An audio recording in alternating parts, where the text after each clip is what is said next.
మనిద్దరి మధ్యలో ఏ జన్మలో ఏ తీరని రుణం ఉందో, మరెందుకు ఇంతలో ఈ బంధనం ఇన్నింతలు పెరిగిందో, అమాయకమైన నీ చిన్నారి నవ్వును ఏ తల్లి కందో, ఇటే నీ దారి ఉందని నిన్ను ఏ సుడి గాలి పంపిందో.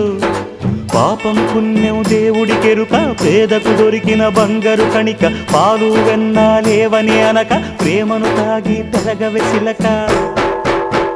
వలేసే పాడు లోకం కంటపడక ఉండు నాయనక, ఇలా నా గుండెలోనే గువ్వల కొలు ఉండిపోయింక. ఇటే పోస్తే ఎమున్నైనా నిలేస్తానే, మరింక ఏ కీడు నీ వంక రాలేదు.